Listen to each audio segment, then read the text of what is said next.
Au nom du Père et du Fils et du Saint-Esprit. Amen.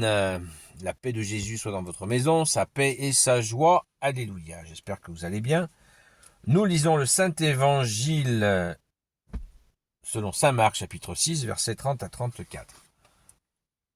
Que ta parole, ô Jésus, rende dans mon esprit, que ma bouche proclame ta parole et que mon cœur l'accueille. Amen.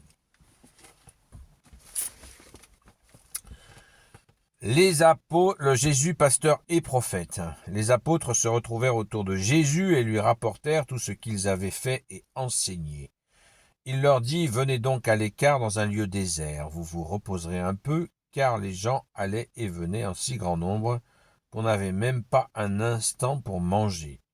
Ils partent donc en barque pour s'isoler dans un lieu désert. Mais on les voit partir et beaucoup comprennent de toutes les villes des gens accourent à pied et arrivent avant eux. Lorsque Jésus débarque et voit beaucoup de monde, et il se sent plein de compassion pour ces gens, car ils font penser à des brebis sans berger, et il se met à les instruire longuement.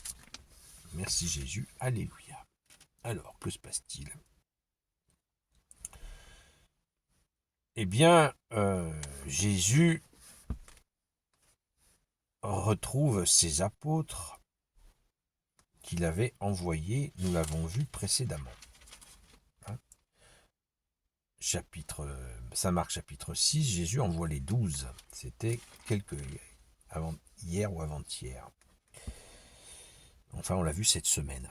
Donc, maintenant, les apôtres ont envie de faire un retour, ce qu'on appelle en anglais le débriefing, un retour sur ce qui s'est passé. C'est très très touchant d'imaginer cela. Donc, ils sont obligés de monter sur une barque pour pouvoir parler tranquillement avec Jésus.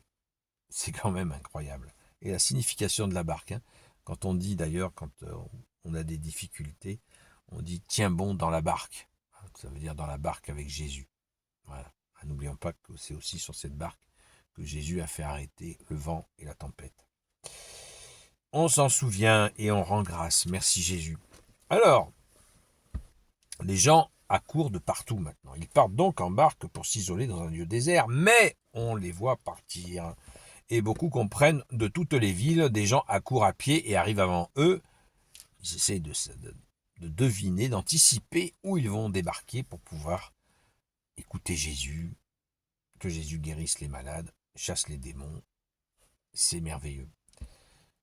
Mais il y a quelque chose d'intriguant là-dedans. Lorsque Jésus débarque, il voit beaucoup de monde et il se sent plein de compassion pour ces gens car ils font penser à des brebis sans berger. Et il se met à les instruire longuement. Que se passe-t-il que ces gens sont si peu instruits? Dis donc Jésus, si tu venais aujourd'hui, qu'en serait-il?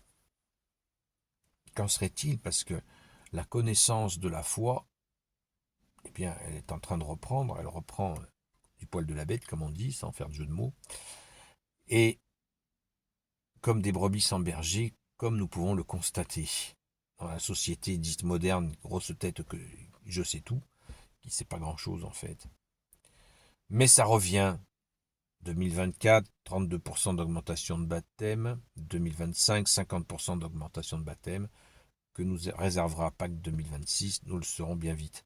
Mais la formation ne s'arrête pas à la préparation du baptême, cela continue et Jésus enseigne.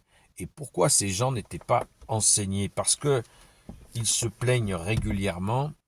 Les gens ont dit que Jésus enseignait pas comme les maîtres de la loi, comme les pharisiens. Il enseigne avec autorité. Les gens étaient écartés en fait de l'amour de Dieu et donc de la compréhension de Dieu. Parce que quand on aime, on cherche à connaître celui qu'on aime. Et Jésus est venu justement pour établir la connexion avec Dieu qui avait été coupée par les pharisiens et les maîtres de la loi, qui empêchaient les gens d'aimer Dieu, donc de le connaître. C'est ainsi, c'est bien triste, mais heureusement, Jésus, tu es venu.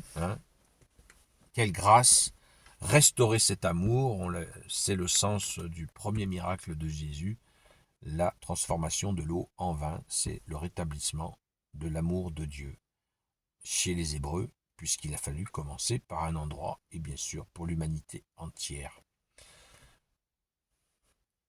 Jésus ressent ces gens qui sont perdus sans cet amour et cette connaissance.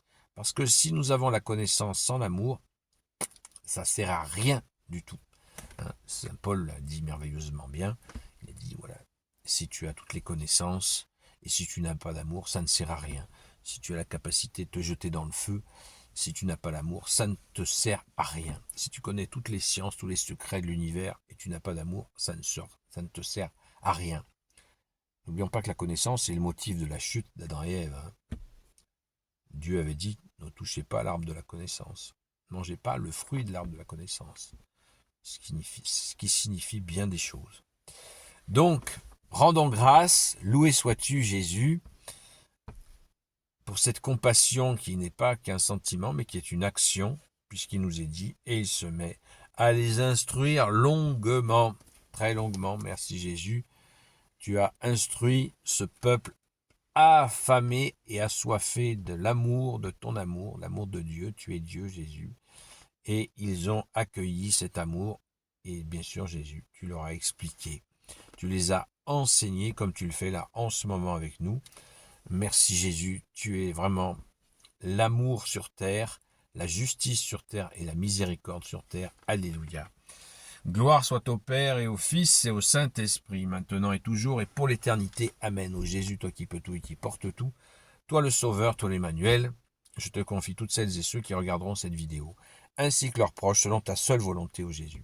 Sainte Marie, Reine des cieux, toi l'Immaculée Conception, toi qui écrases le serpent, toi qui as la lune sous tes pas, toi notre Mère Notre-Dame, Saint Joseph, toi le juste et le saint, toi le sage, toi la terreur des démons, toi le saint gardien de la Sainte Église catholique apostolique, Sainte Marie-Madeleine, notre chère sainte patronne, et vous, tous les saints et saintes, amis de toi Jésus, Saint Michel Archange, Saint Gabriel Archange, Saint Raphaël Archange, et vous tous les anges qui te servent au Jésus, je vous confie toutes celles et ceux qui regarderont cette vidéo, ainsi que leurs proches, selon ta seule volonté, ô Jésus. Disciple, c'est la signification même du mot disciple, et il y avait des milliers de disciples qui suivaient Jésus. Disciple, Sainte Marie-Madeleine en est une disciple de Jésus, les plus proches, parmi les plus proches. Disciple veut dire celui qui apprend. L'apôtre, ça veut dire celui qui est envoyé. Voilà.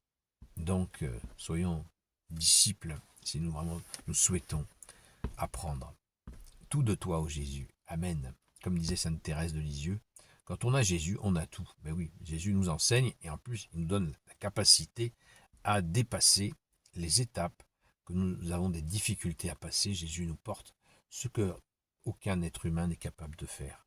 Jésus nous donne cette force en le priant. Merci Jésus. Alléluia. À très vite.